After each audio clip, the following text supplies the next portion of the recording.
Planet.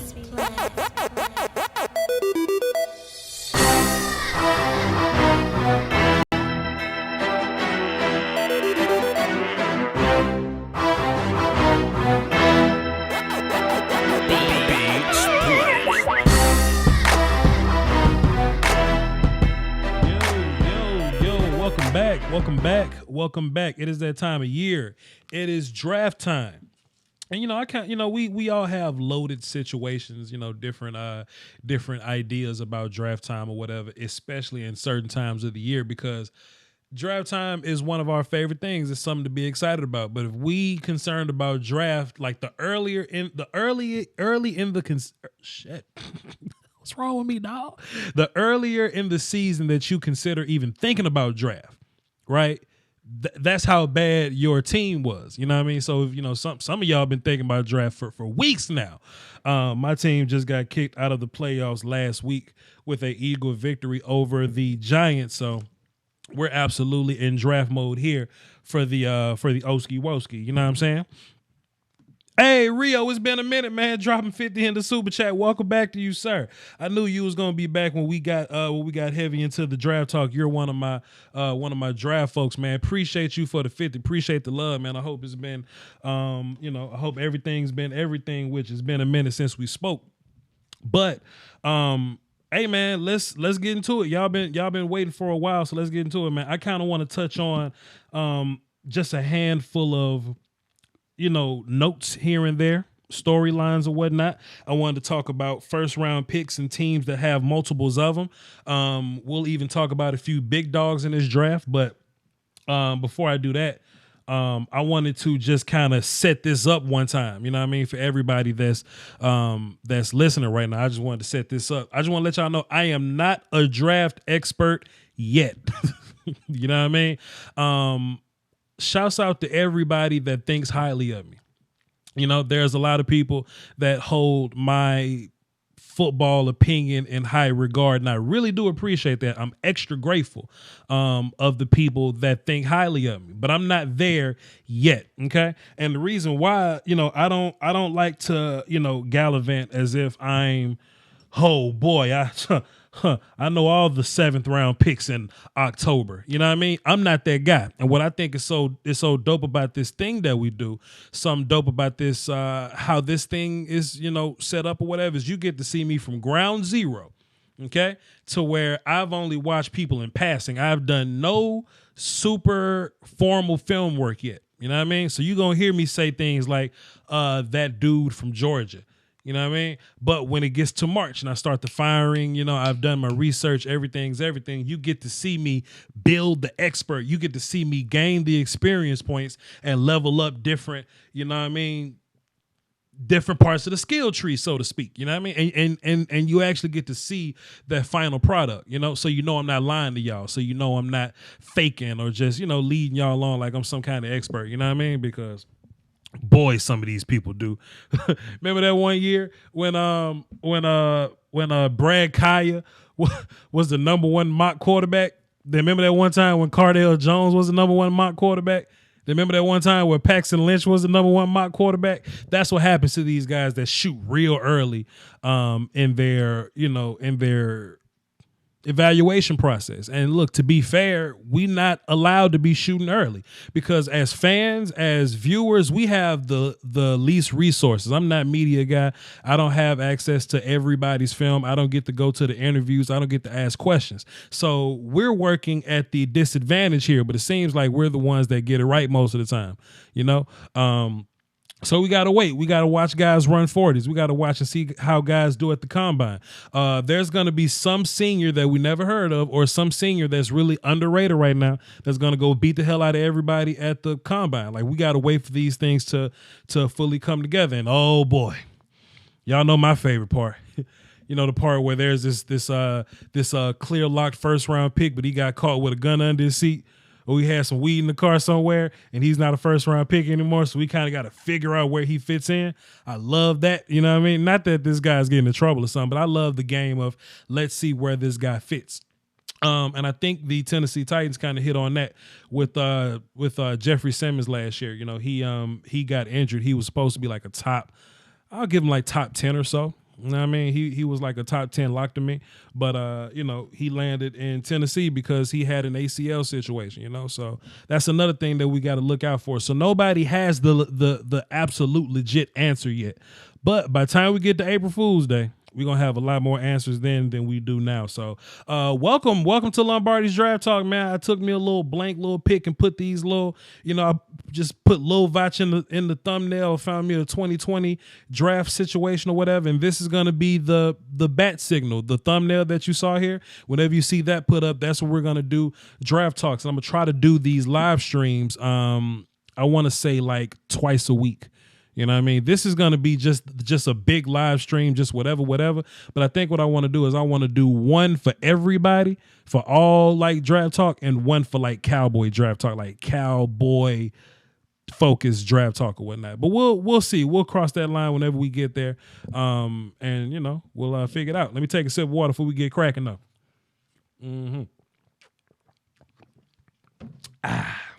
Appreciate y'all.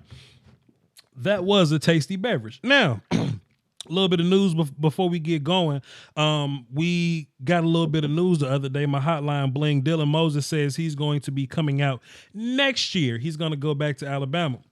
And that was very important because Dylan Moses was going to be one of those storyline, let's see where he falls guys, right? Because, like I said, I haven't really dug into the film yet, but what people are saying is that Dylan Moses, let's just say he's like a top 10 guy, right? Some people saying top 5. I'm more of I don't think people spend that much money on linebackers these days, but Dylan Moses, let's just say he's considered to be a top 10-ish guy. But his injury could drop him somewhere. That was going to be something that we would look forward to. But Dylan Moses is going back to school, so he's going to heal that ACL up. He's going to go tackle the shit out of people to see if he can improve his draft stock. Not that he would need to improve his draft stock anymore. Like if you Dylan Moses, I think you got enough film out to stand on, so to speak. You know what I mean? But it was his thoughts that he wanted to go back to school and set the record straight and start tackling shit out of people. So I can't hate on Dylan Moses for that, but I definitely would have took that check and bought my mom's a house. But hey, whatever you want to do, Dylan Moses. But he's going back to school, and the draft class next year is he's gonna blend in with some of those defenders there. But we'll cross that road whenever we get there. Let me actually hit the chat box real quick because I want to make this chat box interactive, and I do have the phones lit if y'all want to get into the phone. So the number to call into the show is on the screen, 515-606-5187, access code 309104, and I just pulled my chat box up. So if y'all really want to get into the chat box, then we'll have that I'll see it. I should be able to see it and catch it and see what you got going on. Also, Tua Tagovailoa is gonna pull a LeBron James announcement type of deal. He's gonna sit down with Susie Colbert and he's going to announce to us on the 6th whether he's going to come out and be drafted this year or if he's gonna go back to Alabama and run against Sunshine and Justin Fields next year. Well, Tua, sometimes ambiguity is best. I remember once upon a time Andrew Luck was coming out of Stanford, and there was nothing Andrew Luck could do wrong. Nothing in the world that Andrew Luck could do wrong. Then he went back to Stanford, and he had a very pedestrian-like Stanford year. You know what I mean? When he came off of a god-like Stanford year. You know what I mean? Like it didn't do anything for his draft stock, sure.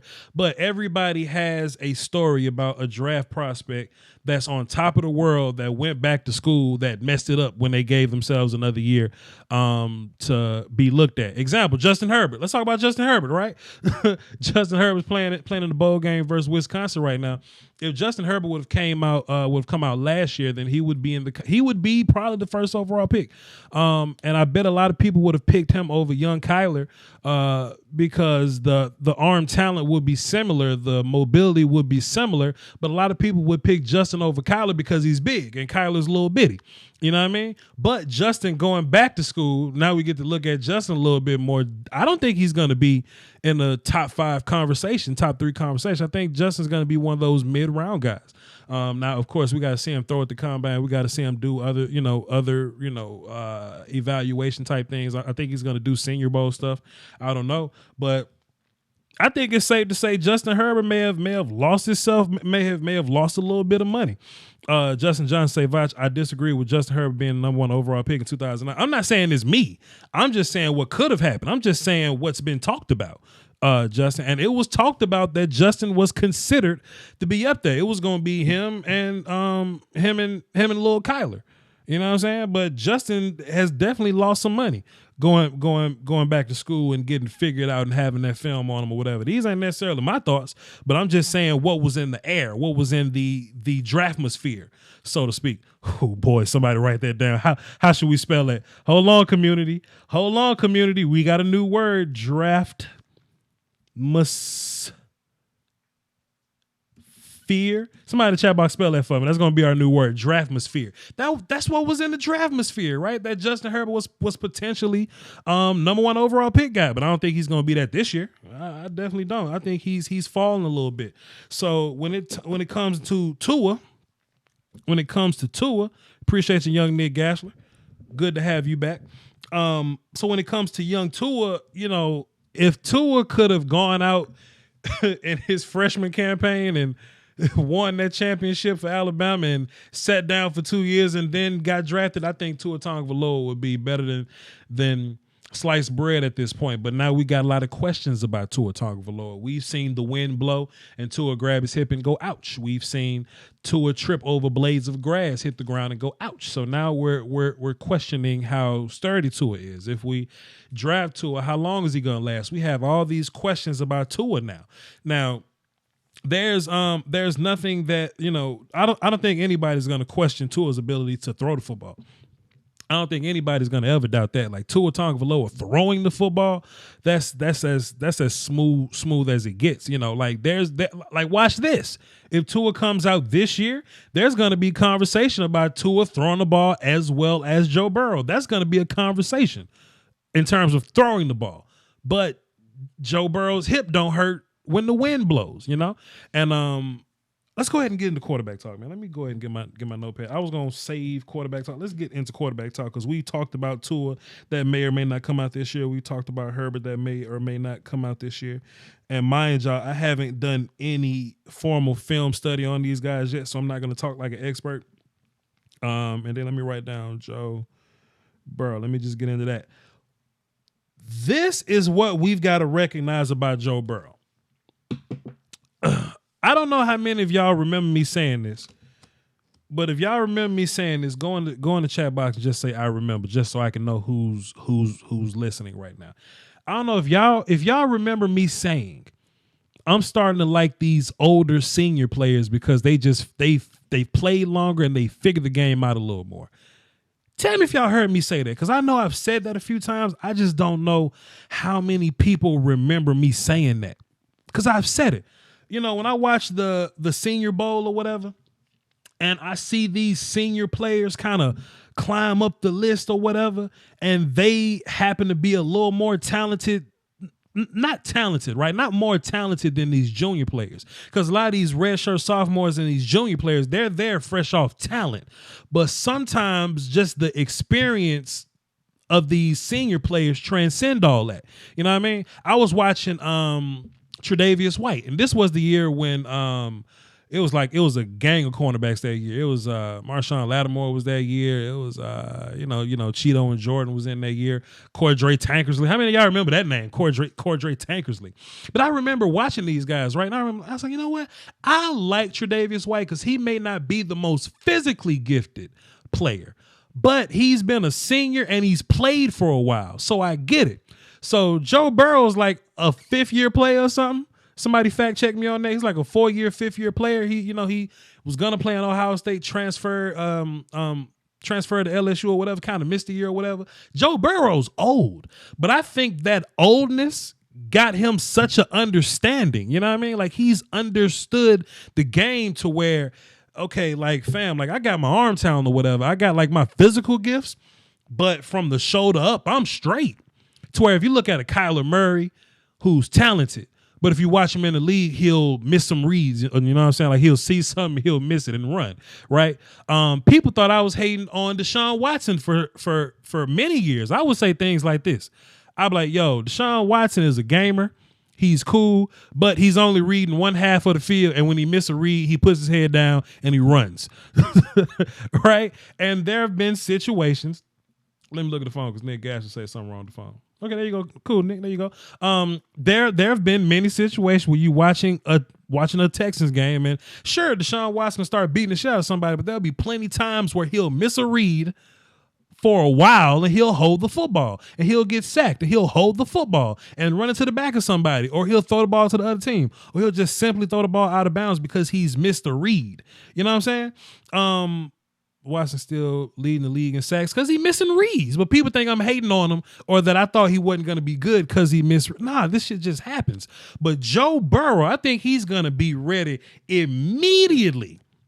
This ain't one of these juniors that's coming out at the first opportunity that, you know, that he gets. Like, Joe been sitting around for a while, and I think that's what's more special about him. Like, sure, he's got the ability to make the throws, but he ain't got like this Pat Mahomes arm where you go, God damn, boy, or this Josh Allen arm. He ain't got one of those type arm talents, but the way he sees stuff and his anticipation and placing the ball and all that, just hitting the right guys and hitting it in stride and not making dumb plays or whatever, and he's mobile.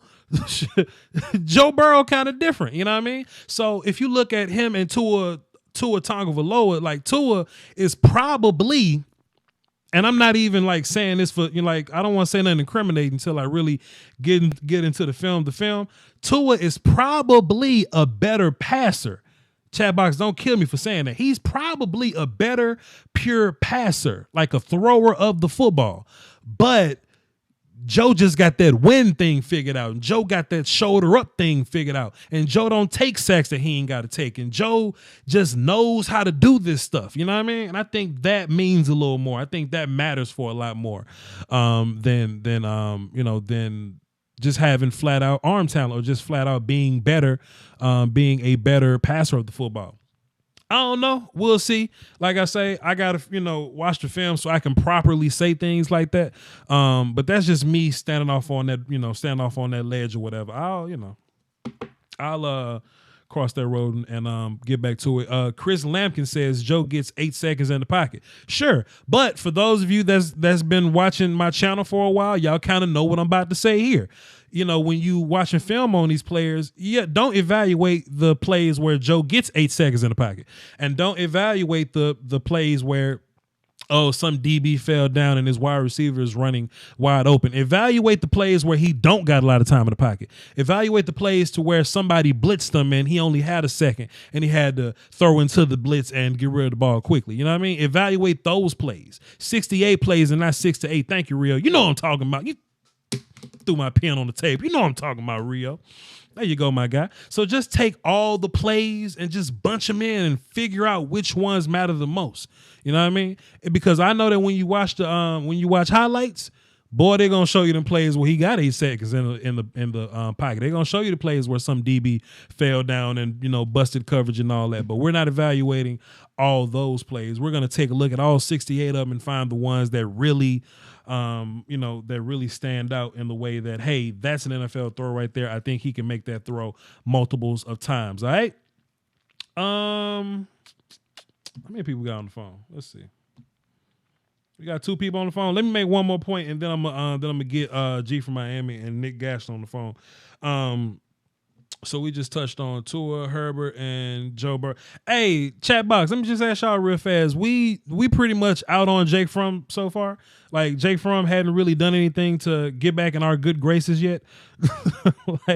like he had that freshman campaign where we thought him and Tua was gonna be, Brady and Peyton, and Sunshine kind of turned into a thing, and Joe Burrow turned into a thing, and Tua is still doing his thing, and Jake just kind of, I'm out on Jake too. Let me write down. If I were Jake Fromm, Jake should go back to school and learn as much football as he possibly can get. as he need to get all the football he can, fam. He don't need to rush out and try to get nobody money because he gonna get hit up in the league. One more thing I want to touch on before I get into these phones or get into the running backs because there's plenty of them. First round picks and teams with multiple first round picks. And I want y'all to kind of think about if there is any kind of trade up type of scenarios in this thing, or if there is anything that can happen with these multiple pick teams. The Raiders have two first round picks, 12 and 19. Jacksonville has two first round picks, 9 and 20. And Miami has 3 first round picks with 5, 18. And we're currently pending one with the Texans, and that was from the Laramie Tunsil trade or whatever. So, but we know for sure 5 and 18 locked up, and then we still got one of those playoff picks to figure out or whatever. So I think that's interesting, man. And maybe Jacksonville want to use 9 and 20 to move up. I don't think anybody's gonna. I don't think like it'll be silly if Cincinnati gets rid of their pick to go get Joe Burrow, right? Now, I'm sure there's going to be some analyst in the world that exists somewhere that's going to say, hey, how about you just keep Andy Dalton, trade away from that first overall pick, get like 3 other picks and just build the house around Andy Dalton. I'm sure there's somebody that's going to say that, but that's not the right thing to do. The right thing to do is to trade Andy Dalton and get however many 3rd round or 4th round picks you can get for him. Get as many 3rd round picks you can get for him and just build the house for Joe Burrow. Jonah Williams is going to be there to block for him. They just re-signed their center. If I'm them, I would try to, draft as many offensive linemen as I can. And I would still sit Joe Burrow for this. I don't even know if I would sit Joe because Joe might be ready. Like I said, he's an older player. Joe might be ready. I just don't want to see Joe go to I don't want to see Joe go to Cincinnati and be terrible. I don't want to see that, man. But how much? And you know what? Chat box. Let me ask y'all that too. How much does a team have to give up to go up and get the first overall pick to go get Joe? You know what I mean? Like that got to be a different kind of ransom than moving up to get Jared Goff. The damn Joe Burrow ransom. Oh, that's just got to be different, man. But we'll see what happens. G from Miami. Listen, man, before we get started, we tried to tell these hoes, man, Tannehill was the best, dog. We tried to tell them Tannehill was the GOAT. And this motherfucker done went to Tennessee and took Mariota's job and took them all to. Hey, look, G, am I lying? G. Man, I was been on that train. I was been telling y'all about Tannehill. We tried to tell these people, man. Been on that train. We tried to tell them, dog. Man, they ain't want to listen. Get Tannehill some solid line play. Yeah. And he's gonna make magic happen. Really, one thing about Tannehill, you could never really doubt his production. It was just his injury history that really, like, even for us as the Dolphins, that was what made us move on, because he was missing seasons, playing maybe 2 seasons in 4 years, Mm-hmm. But in production, this man constantly 4,000 yard seasons. Sure. Constantly touchdown. In the 20s, interceptions in the early teens. So it was he always had the production. Hey man, it's not y'all problem no more. Man. It ain't y'all problem no more because you got the GOAT Fitzpatrick. Let me ask you a question, G. And I'm glad that you're here because you're a Dolphins fan, because I got questions for Dolphins fans. And since this is, draft show, I think, that these would be interesting questions. Do you think it was a good move for y'all to try to win games at the end of the season? Initially, when I started seeing that, we were because it wasn't we just one day started winning games.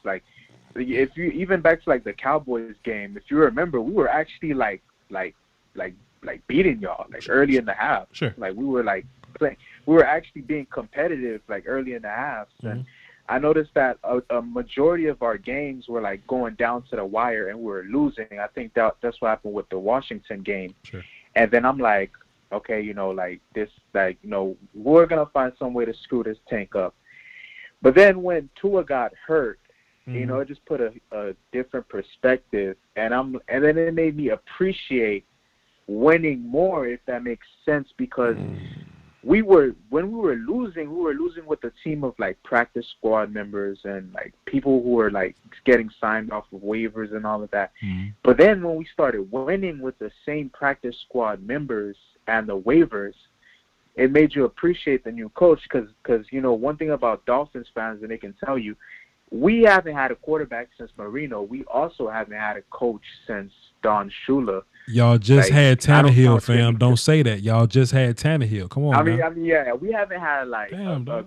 quarterback, a healthy quarterback uh, since Marino, and we haven't had a coach since Don Shula. Like, I don't count Jimmy Johnson, Nick Saban. Like, he wasn't getting it done. Sure. It's like, so when I'm saying that Coach Flores is actually like beating the Patriots, you know, making Stephon Gilmore look stupid with Devontae Parker when Adam Gates couldn't even use Devontae Parker, and we making Gesicki, who was, a lot of people were calling a bust. Sure. He's looking like a top 10, top 12 tight end now.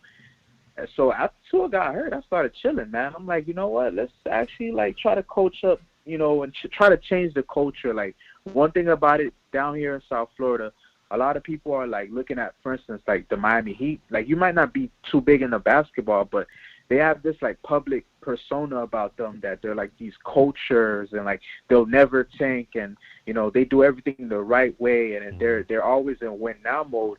But then you look at the Dolphins and you're like, that's like the complete opposite of what the Miami Heat are. They're known for being a historically bad ran front office. So they're trying to change that perception around. They're trying to say, you know what, they don't need a tank. And, you know, they're going to start coaching their players and whatnot. So I mean, Tua's out. okay, so listen, that makes sense. Like, okay, cool, Tua's out, right? And so you say, okay, cool, Tua's gone, but Joe Burrow just dropped 63 points on freaking Oklahoma. And now what? And that's what. And you know, like, one thing about me, like, I like Joe Burrow, but as you could clearly tell, I was always on the Tua over Joe Burrow train, and I still believe that if Tua didn't injure his hip, sure, you know, even with that strong performance from Joe Burrow, it'll be like neck to neck conversation, 1A, 1B type stuff. Sure.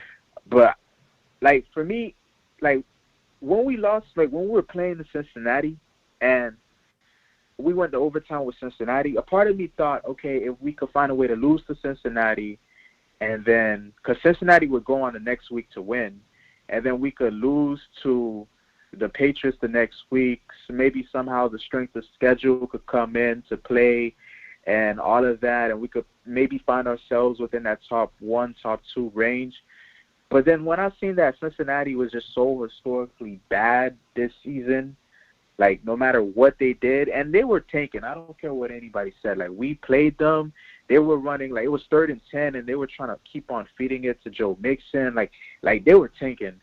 So after that point, I was like, there's no point of getting excited about Joe Burrow throwing 7 touchdowns when we're not going to get him. Shit. Like, realistically speaking. You know, it'd be one thing if it was the Giants that were, like, at number 1, or the Redskins, and you could say, okay, you know, they just got Daniel Jones, they just got Dwayne Haskins. You know, they looking for a king's ransom. You know, we coincidentally, Dolphins just so happen to have 3 first-round picks. Cool. But once I seen that, like, Cincinnati were just, like, terrible this season, and then A.J. Green just sat out the remainder of the games, to me, the Joe Burrow hype wasn't getting it done. I was like, you know what?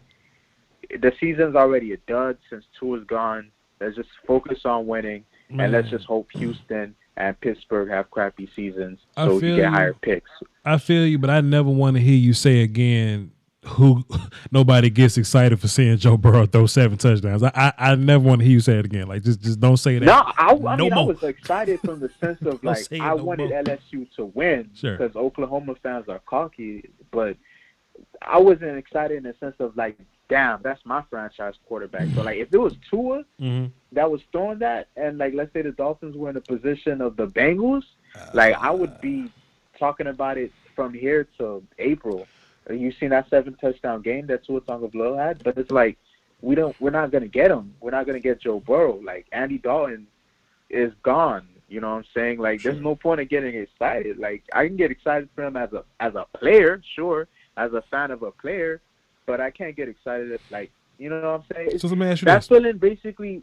Let me ask you this. So that feeling that go ahead. Where you go? No. I was just gonna say, like, okay, so since y'all got 3 first-round picks, right? Y'all got 5, 18, and a pending 20-something pick. Do you just use all 3 of those picks to kind of build the house, or do you kind of trade up to move back in the spot that you kind of once was in or whatever, or do you like how do you move that around? You trying to trade out to get some more picks? What's your vibes there, sir? See, that's the thing about it, because that leads me to my next point of conversation. Like, I feel like if Tua Tagovailoa, because he has his decision coming up, if he does indeed stay in Tuscaloosa, which I feel like he's gonna stay because it's the Dolphins and that's kind of like our fate right there. Mm-hmm. But if he does stay, I feel like personally, sure, our quarterback is in next year's class. Like in no circumstances should we reach for a quarterback. Like, if we find one in the late rounds you want to take, just to have, build depth, that's cool. But like, I don't want Jordan Love at number 5. I don't want Justin Herbert at number 5. I definitely don't want Fromm at number 5. It's like, I know, and it's ironic because us Dolphins fans we're always clamoring, saying like, man, the Dolphins are not making any moves. They have to pick their quarterback this year. But then I'm looking at it in a sense that, fam, if Lawrence is declaring next year, Fields is declaring next year, and you have a possibility, like you was talking about it, like you said, Tua could go, next year and, get hurt or have a less productive season, and his draft stock goes all the way down. But what if Tua goes next year and throws like 57 touchdowns?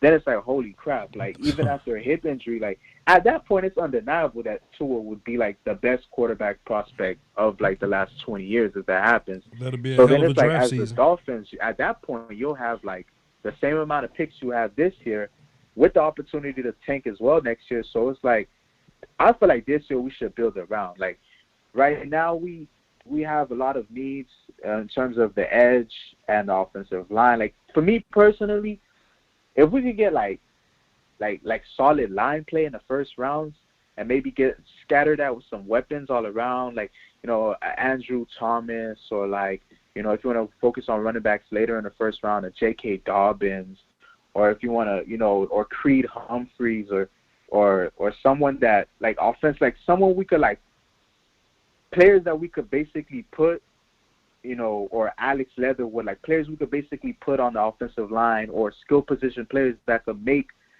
Tua's job easier if he does declare. Or, next year if we do get him, or next year if we get Lawrence or Fields, like, I would personally rather just build the house, because if Tua's declaring, it's no point of reaching for a quarterback. Like fuck that. That's crazy right there. Well, Next year's class is going to probably be the greatest quarterback class that we've seen in the last 20 years. Like, I'm not taking that. And my channel going to be lit. My channel going to be lit. Hey, G. Oh, yeah. Next year, we're not missing that at all. Like, this year, I'm taking, a little bit of a hit. Like, this year, if the Dolphins draft like a AJ Espinal, or if they draft that cornerback from Kentucky, and I forgot, not Kentucky, the cornerback from Ohio State, Jeff Okudah. Like, I wouldn't mind if we, or Isaiah Sims. Like, I wouldn't mind if we, go defense, or if we go like offensive skills positions and build around. I just don't want us to like reach for Justin Herbert, which ironically speaking, the offensive coordinator we just hired is the grandfather of Justin Herbert. Yeah. If that isn't funny. That's some Illuminati shit, man. Like, I'm hoping that like these guys like are wise and just don't trade, or just leave everything as it is. Get you some offensive line help, or get you some, edge rushers that you feel like, we should target around that 5 range. Wait it out till next year. Next year, we don't even have to tank, because you know what? We have 3 quarterbacks declaring, well, potentially 3 quarterbacks declaring. And even if we don't get the first overall pick, let's say Sunshine is going first overall, we have the opportunity to trade up for Justin Fields and a Tua Tagovailoa. Like, next year is way better in terms of God damn it. I feel you. But look, G, listen. Next year is way better. I'm about to wait. But G, listen, we're going to leave it right there, fam. Hey, look, I love when you call in, because you're more than just a call. Like, we have whole, like, conversations for real. You know what I mean? So I appreciate you, but we're going to do 2 shows a week. Go ahead. My bad for cutting you off, but one thing, Voch, about like the Tua Tagovailoa thing, like, yes, sir. Like, I feel like What? What What? happened? Time? What No, no, no, happened? no, no, no. Wait. Did you just say? Can I say one thing about Tua Tagovailoa? Yeah, just one thing about it, just the Okay, G, go ahead. situation, man. Like I feel like, bro, if he goes to if he declares no, if he doesn't declare and he goes to school next year, Yes. I feel like at that point, it's put up or shut up. Like put your money where your mouth is, because if Tua suffers any injury, like it could be a Facts. paper cut, Sure. his draft stock is automatically down. Sure. Which I was agreeing with you in the beginning when you were like, you know what, like this could potentially be a Justin Herbert 2.0 situation where if Herbert declared last year, he could have went number one overall. Mm-hmm. Now, granted, Tua is not going number one overall with that hip. Maybe before the hip injury, yeah, but with the hip injury, we're seeing him, like right now the Dolphins are in that range where we're too low to get Chase Young and too high to reach for a quarterback. So he would fall within that like 4 to 5 range, and that's a lot of money. Now you're talking about next year if he goes back to school and he, like, let's say he gets an ankle injury. Mm-hmm. Like everyone knows he has an ankle injury problem. Bro, I think we're talking about a Tua Tagovailoa that goes in the third round, second round, third round, honestly. Man. And I think that's a tragedy right there, because I mean, I get, if he wants to have unfinished business in Alabama, but at that point, you got to start thinking about your family. Like, your fam can't live in Alabama their whole entire lives. Like, you gotta make that move. You gotta pull the trigger. But it's up to him. He's a grown man. So I feel you. G, I appreciate you, man. Boy, hey, look, let me say one thing about Tua. Hey, but we gonna do this. We gonna do this like twice a week. So, like, put it on your calendar. You know what I mean? for sure.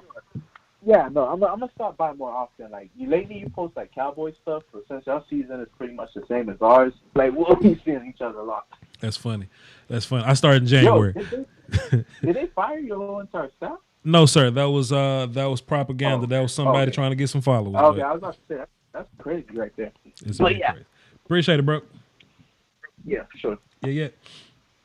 Boy, I like G from Miami, and him being on the phone was kind of appropriate to set all this up, because I know he didn't know that I was using him to move my show along, but I know that he was a Tua Tagovailoa fan. I knew he was a Dolphins fan, and I knew that his Dolphins fanness was going to lead into our conversation about those 3 first-round picks. So he kind of touched on all the picks on all the talking points I wanted him to touch on or whatever. So.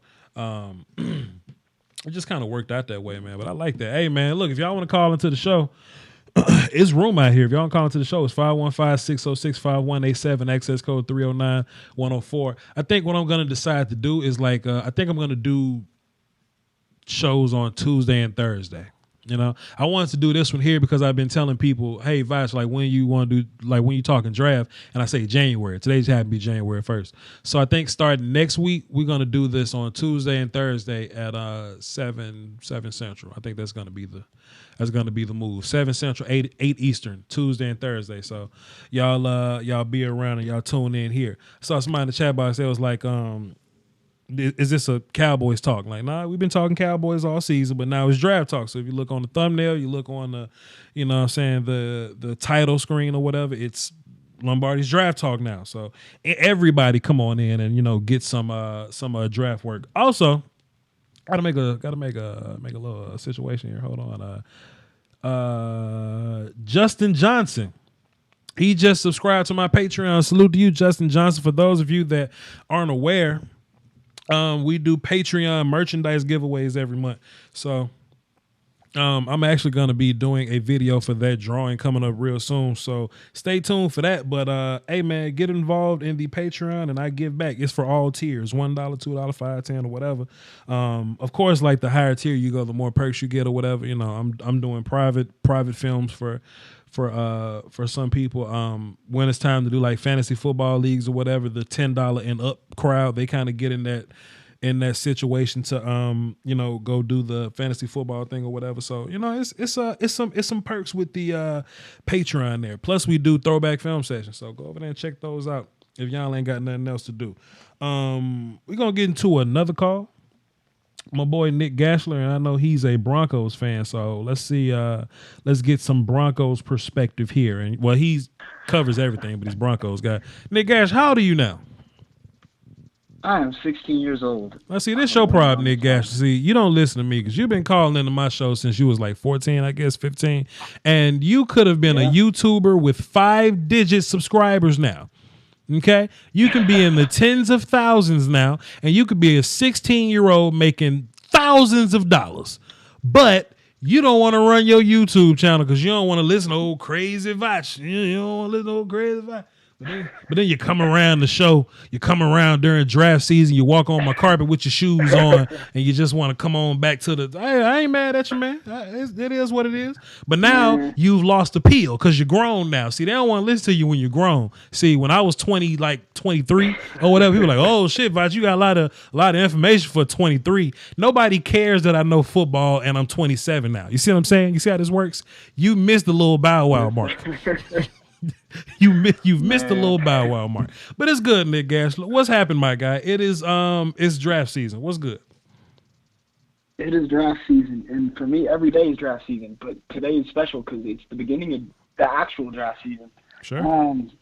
I'm just cooling, man. I've been getting through a hell of a lot of film, just watching film on everybody that has at least 3 games up.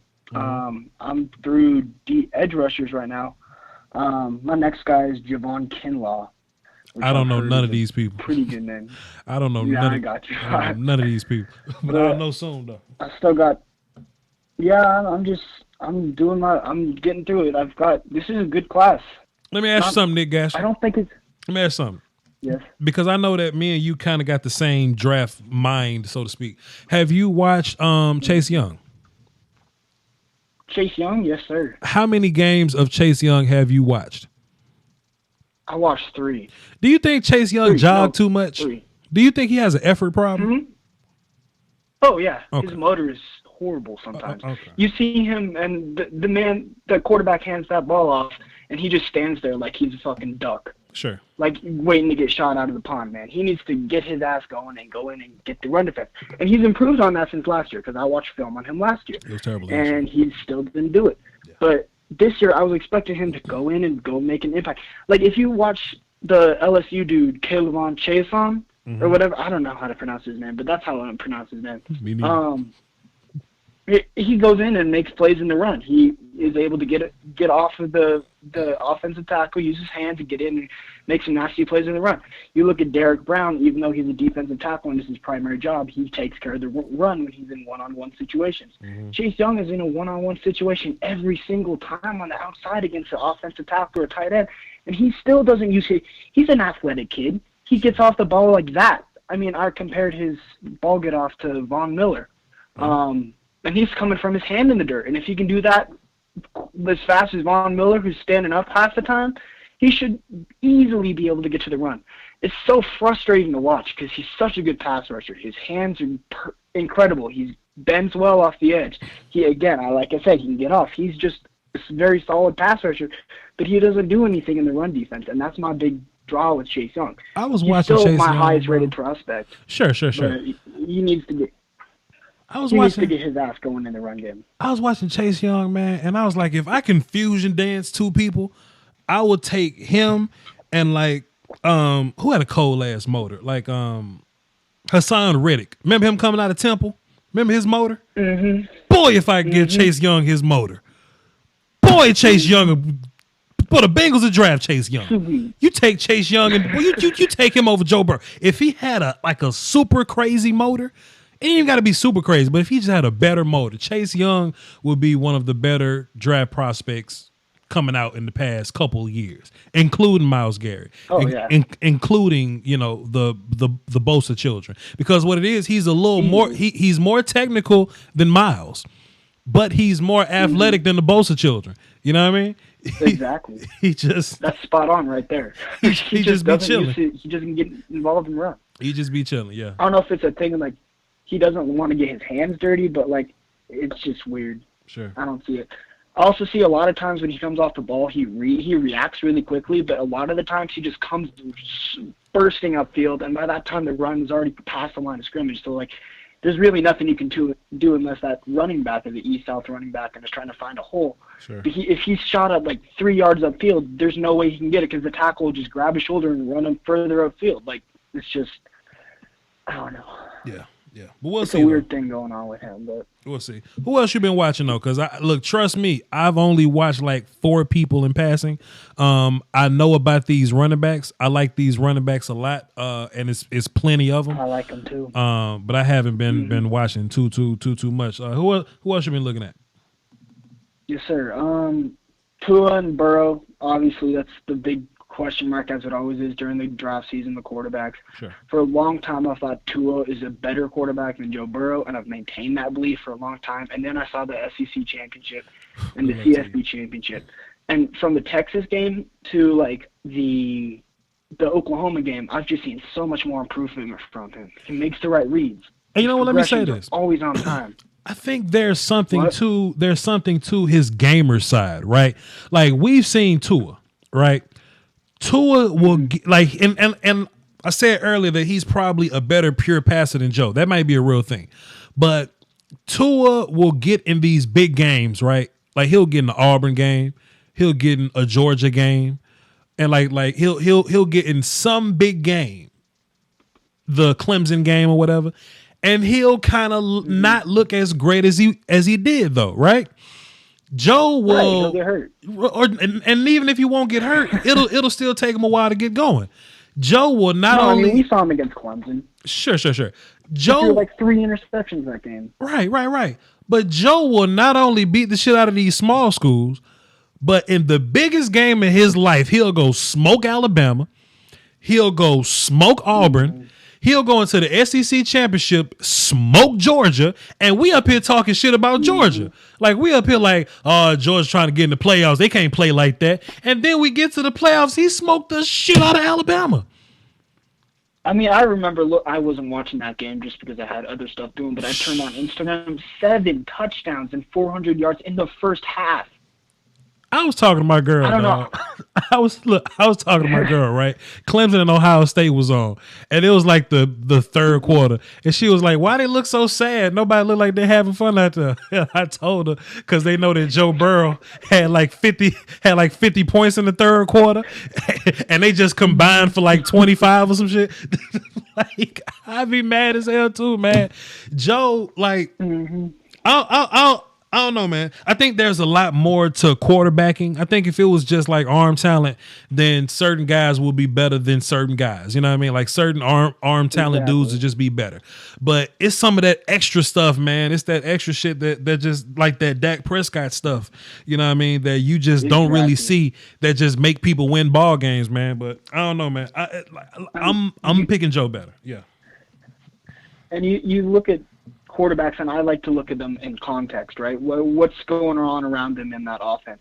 And last year, Joe Burrow was a 4th, 5th round pick, maybe. Sure. I never watched the film. I'm just taking what Todd McShay says. Sure. Whatever it is.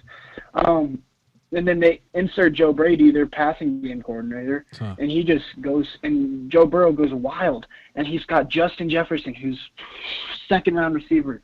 You've got Jamar Chase, who's coming out next year, who's probably going to be really good. Yeah. You got that Terrace Mitchell guy, and you got the Randy Moss's kid as his main receivers, and those are really good receivers. You know who made a lot happen with them. Hey, look. You know who else he got? My favorite player out of all of them is 6'4", 270 Clyde. I love 6'4", 270 Clyde. You want to know why I call him 6'4", 270 Clyde? Why? You know Clyde is 6'4", 270. That's why I call him 6'4", 270 Clyde. Cause look, insert talk to coach after the game reporter lady. They went over and talked to Coach Ogeron or whatever. And like, hey, Coach, hey, what do you think about little old Clyde that just ran the shit out of Alabama and just put the whole team on it? What, he like 5'7", boom, boom. And look, Coach Ogeron say, you know Clyde is 6'4", 270. So for the duration of this draft season, I'm gonna call him 6'4", 270 Clyde because Coach Ed Ogeron say he's 6'4", 270. You know Clyde is 6'4", 270. Believe that shit. But yes, I think now Clyde won't be a top 5 running back this year. It's way too many of them. Clyde in real life, he's like a 3rd, 4th round pick. But when he gets to the league, he's gonna have a great career because he runs hard, he catches the football, and he blocks his ass off, and that's gonna mean a lot to somebody. Mm-hmm. So, yep. And I'm not necessarily saying he's going to the Eagles because I know you hate them, but he's that type of back that just like goes in the middle of the round to like a team like the Eagles who needs a receiving back and just like blows up. Sure. And you're like one like that Boston Scott dude or the Donnell Pumphreys of the world. Like he's just one of those type of dudes. Yeah. And he's gonna there's value there, and he's gonna be a great running back in the NFL because of that value. But you just don't get a lot of media hype up to the draft. And I think it's you spot on that right there. Have you watched any other running backs? I've watched a good number. I'll pull up my little spreadsheet here. DeAndre Swift. Of course, you got a spreadsheet. Travis Etienne. Jonathan Taylor, J.K. Sure. Cam Akers and Chuba Hubbard are the guys that I've watched so far. Sure. And go ahead. I like Swift the best. Then I like Dobbins. It's like a in my with my grading system, they're about a point off of each other, and then Taylor's a little bit trailing behind them. My big thing with Taylor is nobody's talking about it. 18 fumbles in college. Nobody's talking about that. He just fumbled against Oregon. You know what I mean? Yeah, exactly. 18 fumbles. Ball security is going to be a big thing to talk about with him because he's just fumbling all over the place. It's not great. Everybody, Nick Gashler is cutthroat. He's my young 16-year-old killer. You know what I mean? He's gonna come with facts like this every time we have a show. You say he had how many fumbles? 18. I just saw that on 18, Facebook, but yeah. 18 but I counted it fumbles. up before when I did his scouting report. He had like 16 solids. So he must have fumbled twice or something. I don't know. See, I never would have known that. I don't like that. See, I never would have known that because I don't, you know what I'm saying? Because I don't like stats and numbers and shit like that. But I think that's a valuable number. And I think that's a number I'm going to hold on to for the whole draft season or whatever. Sure, Jonathan Taylor is talented, but goddamn, 18? Shit. Right. That's rough. 18. As a running back. My big thing with him before the season started when I watched him is balance. He's improved on it a little bit, but like even those little arm tackles around the ankles, he'd still fall over. Like some running back, like you watch Saquon Barkley, obviously it's kind of an unfair comparison because he's Saquon, but he runs through anything. And Jonathan Taylor, you see him run and he just trips over the first dude. It's an iffy thing with Jonathan Taylor, but I feel like he's improved a lot. J.K. Dobbins, that's my guy. Lights out running back. I like him a lot. That's my guy. He's short. You saw him against what's their names? The Clemson Tigers. He was who? Okay, look, I don't know how tall number 11 was, but in the post game show, like the post game shit, number 11 walked up to him, and Dobbins looked like a child standing next to chat box for Clemson. Who is number 11? How Isaiah tall Simmons. is he? Who? Oh, okay, the Isaiah linebacker. Simmons, Okay, cool. Check his height. Okay, cool. How tall? He's that one linebacker that's really good. God damn. Isaiah Simmons, he's 6'4". Okay, well, shit, he's 6'4". J.K. Dobbins like 5'10". Okay, it makes sense. That motherfucker made J.K. Dobbins look so little, man. I was like, who is this guy? And I haven't watched film on Isaiah yet. I just kind of watched the games and passing or whatever. I didn't know he was that big. But that's some pro football body for you. That's some grown man body for you. So, I haven't gotten into. No, I like J.K. Yeah. Go ahead, Voch. No, I'm talking to you. I'm listening to you. Go ahead. All right, I like J.K. I like DeAndre Swift. I don't like. I mean, Travis Etienne, he's okay, but I don't think he's the top running back that everybody thinks he is. He's got good vision, solid speed and agility. Not the most balanced running back in the world, not the most elusive running back in the world, surprisingly enough, and according to my report. And then his fumbled 3 times in college, which is not as bad as 18 times, but still not great. So you look at Travis Etienne, I have him as a mid-second rounder, but due to the running backs and that type of all that value thing, he'll probably fall a little bit more. Let me ask you one question, and I'm going to move on to my next 3 callers. You can hang around if you want to, but let me ask you a question. I got you. I want you to think about Alabama Josh Jacobs, right? Take away successful Raiders season, but just think about Alabama Josh Jacobs. What makes him different from Najee Harris? I'm not saying that. I'm just asking a question. What makes him different from Najee Harris? And when you answer that question, are those things enough to make Josh Jacobs a number 1 running back in his class and Najee Harris like a 7th guy in his class? Like, just talk to me about that. Josh ran through a lot. Josh was compared to Najee, he's small. He's 5'10", 216. Of course, Najee's big. Najee's like 6'2". Derrick Henry size. Sure. I have the scouting report open just so I can remember what I wrote down on Josh Jacobs, but he still ran through a lot. I just feel like Najee is a little bit more of a dog. I mean, I watched this one play. I was watching O-line tape, and I watched this one play, and he just bulldozed right through this like LSU or Auburn guy, and he just like threw him on the or like he like put his shoulder into him and just like threw whoever this is off of him. It was the LSU game. He just killed this kid, and like got up and he was fine. And I mean, it's just crazy to watch Najee run versus. And I think Najee's a little harder of a runner than Josh. But I don't really know why Josh Jacobs was the number 1 running back in his class. I liked Justice Hill a lot. I liked Miles Sanders a lot. I liked even like the David Montgomerys of the world a lot. Yeah. I just felt like they were a little bit quicker, a little bit fat, and a little bit more the running back that I typically like a little bit more. Catchers, blockers, elusive. Yeah. Yeah, and Josh Jacobs never blocked too either. So it's just a lot. I don't know. Sure. I think Najee, like I said, I think Najee is a little bit more of a dog than Josh Jacobs was. I agree.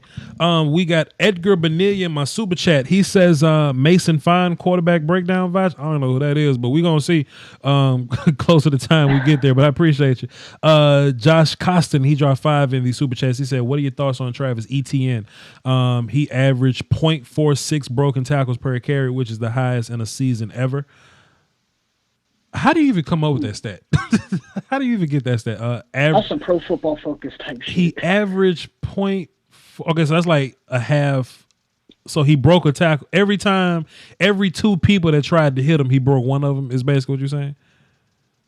That's interesting. How do you even count? Who has time to sit there and count that? I don't even know, man. I appreciate you for the 5 in the super chat, and he may well have broken those tackles, but we're gonna find out in the film. And that brings me to this too, though. Like, of course, there's the Senior Bowl, but I wish I wish it was like a senior versus junior thing.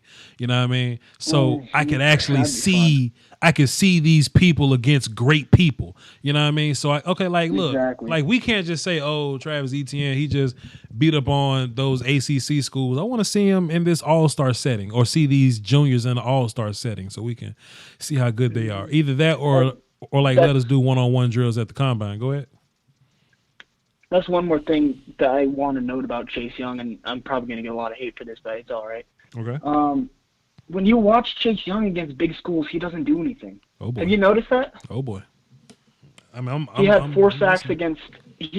Granted, he did have 4 sacks against Wisconsin, but you watched him against Clemson, 0 sacks and like 2 tackles. He didn't do great against them. Like in the Big Ten championship against Wisconsin, didn't do great at all. Oh boy. Michigan State, he kind of got held. Like to a little bit. I mean, he still did okay in the Michigan State game, but then you watch him against Indiana, and he has like 7 sacks. That's all I have to say about that. I'm not taking away from his talent level. I think the technicality is still there and how he plays against those other teams. I think he just needs to give it a little bit more, and that's all I'm going to say because I already see hate coming in through the chat box. See, Nick. Look, Nick. Watch this. This is what I got to deal with as a Cowboys fan. Somebody in my chat box just say trade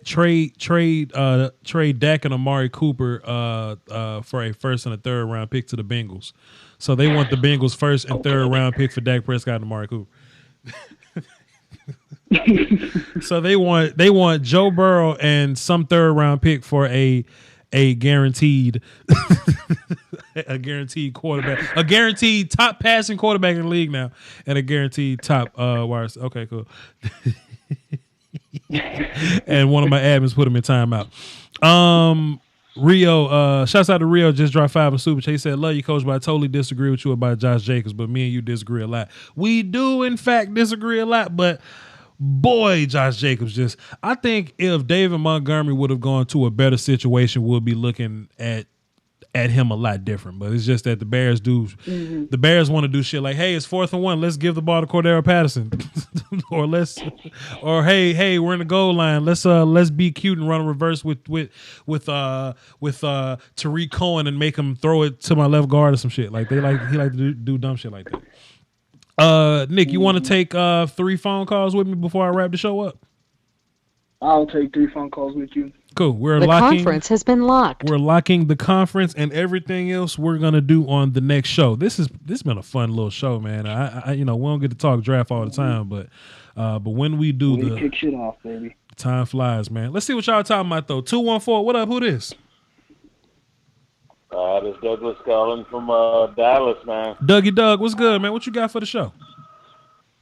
Oh, man, just really want to hit you up with a quick question, man. We didn't get enough details about Dallas giving up about 4.5 yards, man, up the middle, and I'm looking at one text or 3 texts in the draft. A couple of names you might be looking at that we might be looking forward to help us kind of plug this faucet up a little bit. I'll hang up and listen. All right, man. Appreciate you, Dougie Doug. It just made you a platinum caller, so next time you call in, you'll go to the top of the list. Nick Gashley, you said that you were watching D Lyman. Have you watched any 3 texts or 1 text in particular? 3 texts and 1 text. I've only watched one off the top of my head. That's Derek Brown. He can line up really anywhere you want him to. He'll line up at 0 tech. He'll line up at 3 tech. I've even seen him line up at 4 tech. I feel like 3 tech and like under towards 0 tech is going to be his home. I don't know if he's going to be able to get down to 17. But then again, we saw Dexter Lawrence fall due to the fact that he is a ginormous nose tackle, similar to what Derek Brown is.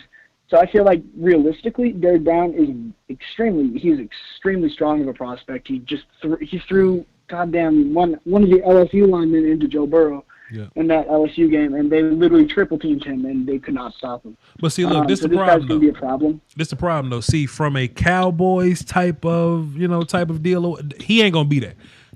Derek Brown ain't gonna be that 17 for you. You know what I mean? So as Cowboy fans, you're gonna have a conversation. You want to, like earlier was talking about guys that were like top picks, but they went back to school and they kind of fell a little bit. Raekwon Davis, Raekwon Davis is going to be there. He's possibly a guy that'll be there for you at 17. Now I know him because it feels like I've been watching film on him for 3 years, Nick. I just feel that way. I don't know, but he's a senior and he's finally coming out this year. He's going to probably be one of those guys that'll be around for you. Now, is he going to be the best player on the board? I mean, I don't know. Could be, possibly. If you have a first round grade on him, then sure, go there. But he's going to be one of the guys that you possibly looking for. Right. And the more you watch, you'll see. But go ahead. I haven't watched any film on him. I'm about to once we get off this call here. But Jayvon Kinloch could be one of those guys because with Derek Brown maybe falling outside of the top 10, he could be there at 17. Athletic freak is what I've heard, and he looks about that. He's like 6'6", 310, built like Myles Garrett with ginormous arms. Yeah. So we'll see. He could be that guy for if you want a 3 tech or what do you say, 1 tech? He plays 1 tech, it looks like. We'll see. Something kind of blows me away.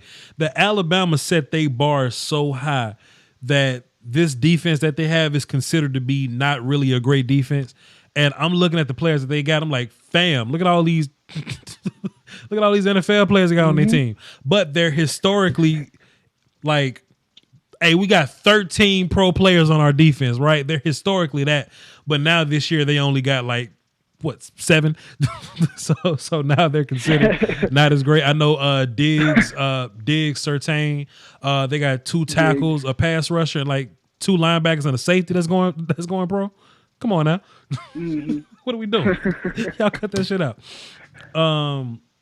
Let's get into the next call though. That's just kind of wild how we look at Alabama now. 916. What's happening? Who this? 765. Huh? Hello? What's up? Who this? This is David. I'm calling from California. Shit, what's good, Dave? What you got for the show? I just want to talk about that Oregon versus Wisconsin game. Let's do it. It was I was quite underwhelmed with Justin Herbert because I got so much hype from him. All the talk radio shows are talking about him being a top 10 pick, and I didn't see that at all. I think there's a huge gap between Tua and Joe Burrow and him. His accuracy is bad. His pocket presence was horrific today. He made some horrible decisions. So, what did you see today? So, David, let me ask you this question: how long have you been watching my show? Quite some time. Okay, so a year. Appreciate.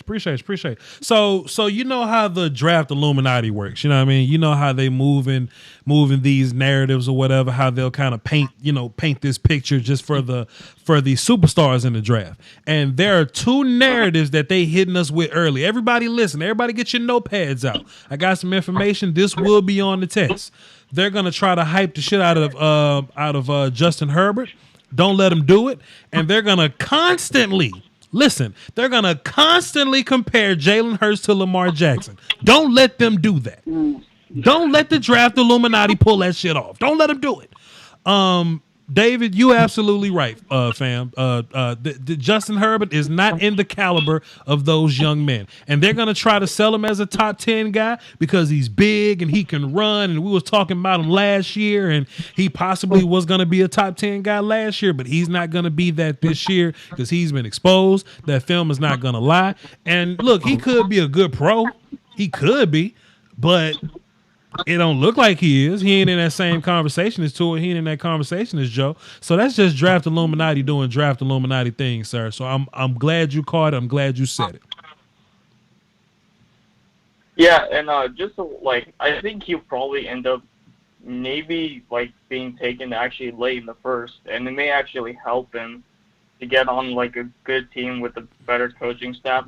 Sure. People don't talk about the advantage of getting drafted on a really good team like Lamar did, where he had a really good coach who gave him time to grow, and he wasn't in a rush as much as these first overall picks like Baker, where he's in a horrible situation with a horrible organization, so he has to overcome a lot more.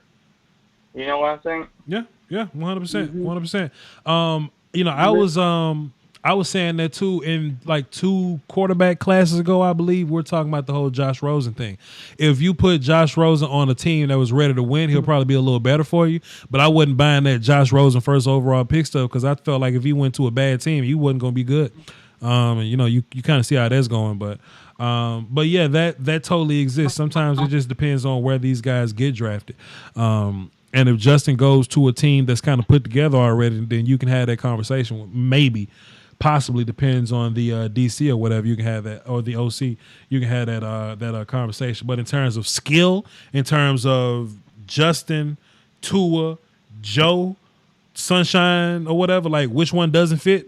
Yeah, Justin Herbert is the one that doesn't fit. Justin. Yeah.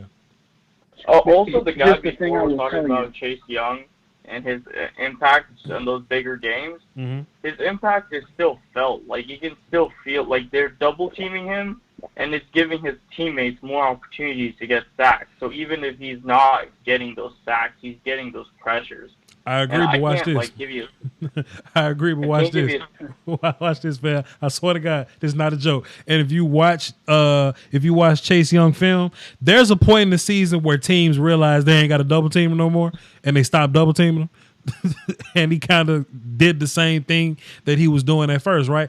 Sure, he can beat double teams, and but he'll still loaf his way into not being in the play, or he'll still let a running back run past him when he gets upfield, or when teams just don't block him and they try to pull and kick him and run counter at him. He doesn't do the right thing. He just kind of gets blocked and looks around. You know what I mean? So once teams realize that you ain't got to double team him, I don't think Clemson double teamed him. In the championship game last week, I don't think Clemson double teamed him. They may have chipped him a few times, but they kind of let their offensive line rock against him, and he ain't really tear them up.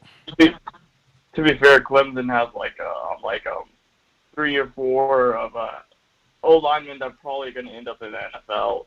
So we're talking about the best of the best. So we're talking about probably highly caliber player, so maybe that's why. But man, I feel you, man. Yeah. But boy, if Chase Young had a little bit of effort, man, he would be beat. I don't care. Look, we could be talking about what's my man's from Andrew from Georgia, Nick.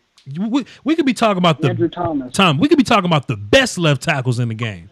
If we could be talking about professional left tackles, if Chase Young has a motor, he's beating those people.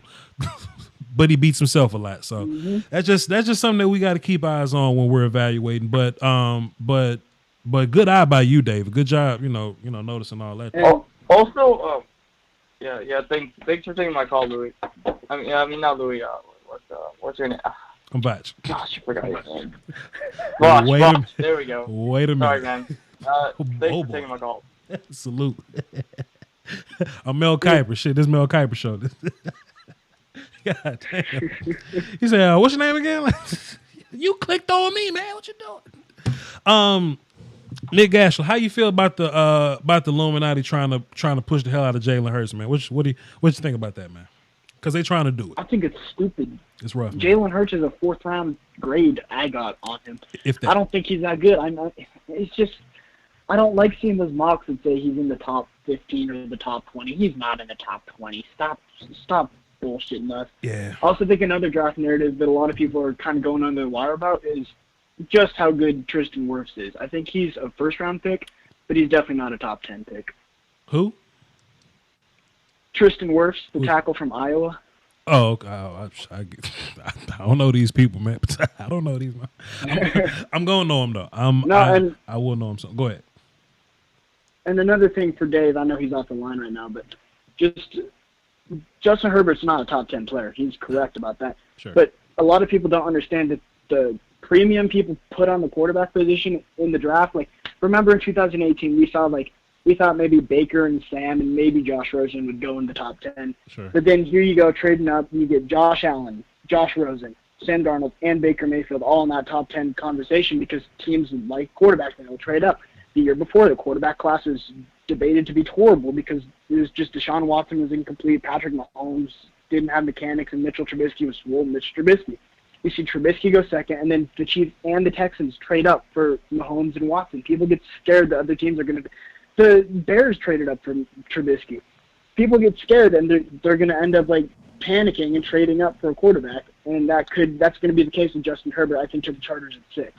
I knew Pat Mahomes was the best in the class, and I stand on that. And look, cause look, I used to tweet about it, but I didn't know how to find old tweets or whatever. So I didn't know how to find the shit or whatever. But I had all these pro Pat Mahomes opinions or whatever. And boy, I found out how to find my old tweets, and I just tweeted them shits for days. I just retweeted myself for days on my Pat Mahomes takes. Evan Kavanaugh dropped 5 in the super chat. Appreciate you, fam. He says North Texas Mason Fine wore a T-Rex costume to the press conference. Quarterback one in my book. Hey, man, hey. If that's what it takes. If that's what it takes. Edgar Benitez says Kenneth Murray versus Dylan Moses breakdown, please and thanks. Nick, who is Kenneth Murray? He's Oklahoma linebacker. Okay, cool. One day, Edgar, I'll know both these people one day, and we'll have that conversation. But see, Nick, see how transparent I'm being. See how open and honest I'm being. Boy, we gonna get to February. We gonna be in the 5th round, boy. Watch, and we got one more caller. 601 Mississippi. Where you from? Who this? Oh, I'm from Jackson. Jackson, Mississippi. What's happening, man? I'm from Natchez. What's happening? What you got? Who this? Now I was just wondering, okay. I hear y'all talking about all these other running backs, but what about Kylan Hill from Mississippi State? This wouldn't happen to be Mississippi bias, now, would it, sir? No, not biased. I'm looking at his stats now, and he got 242 attempts and 1,350 rushing yards on 10 touchdowns and a 5.6 average. Let me ask you a question, sir. If you weren't from Mississippi, would you have looked up his stats? Since he's the top rusher in the SEC, I probably still would have. What about the Ole Miss running back? How's he doing this year? I'm playing, my guy. I'm playing. It's too soon in my evaluation to know about him, dog. It's just January 1st for me, but I promise you by like February 2nd, I'll probably have a good answer for you. But you say he's the best rusher in the SEC. You say he's the highest most yards in the SEC. Last I heard, he was the best rusher in the SEC. Had the most rushing yards, or one of them. Okay, well, I'm gonna grind some running back film one day, because my girl like running backs or whatever. So we're gonna grind some running back film, and when I do that, we'll definitely have a conversation about it. So appreciate you for putting me on the game. So the Mississippi State kid, now he's now he's on my list to watch. So appreciate you. All right, Jacktown. Appreciate it. Good show. Good show. Nick Gash, you got anything to plug before I hang up on you? I guess. No, not today. Maybe next time, boss. Maybe next time, but not today. Man, you supposed to have 10,000 subs by now. All right, Nick.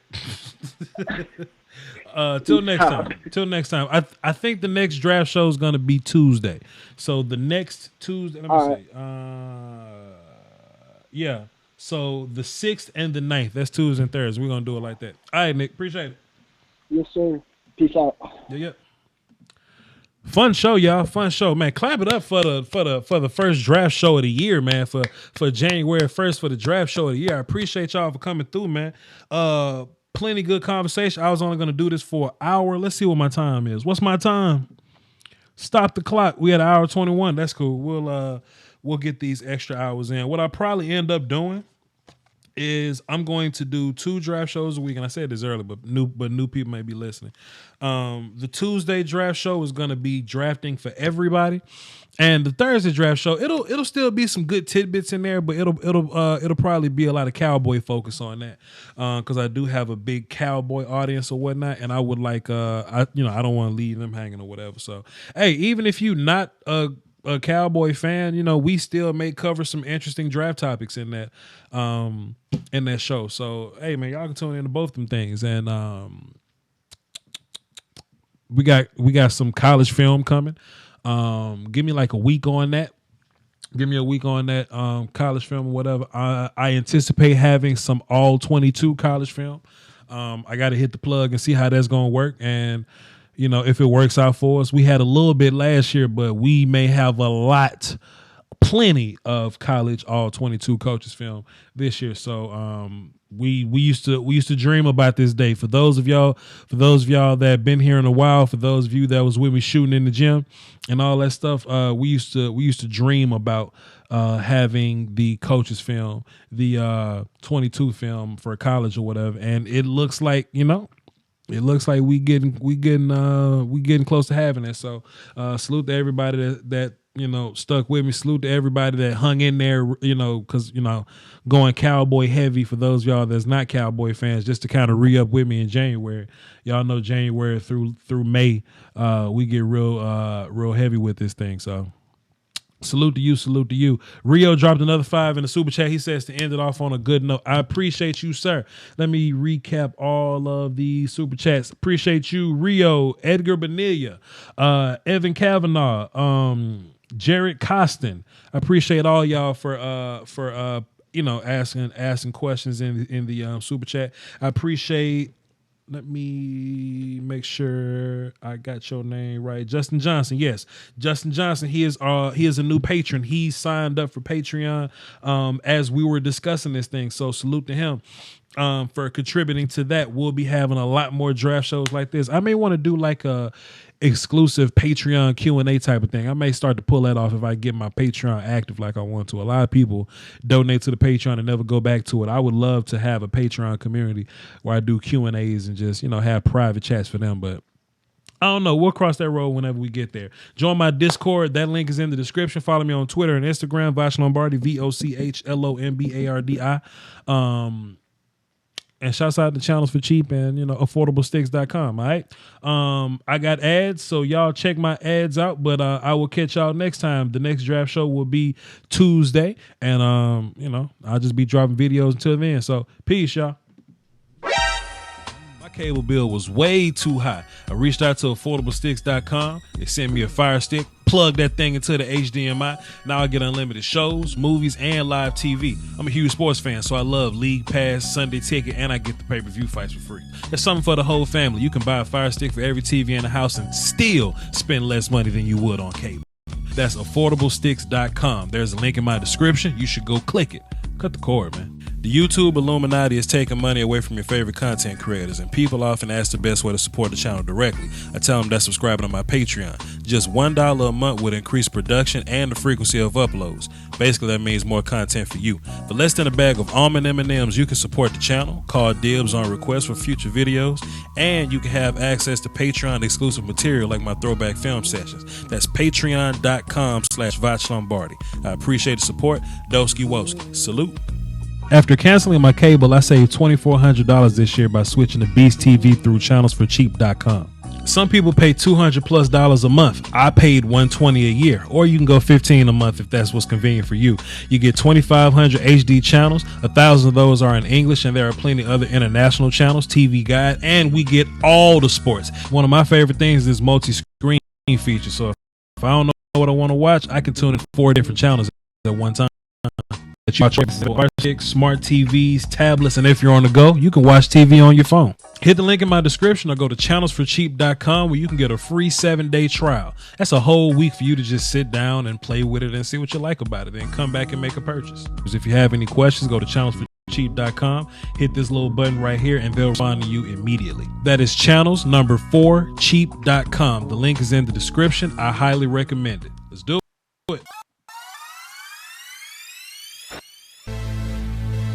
Clyde is 6'4", 270.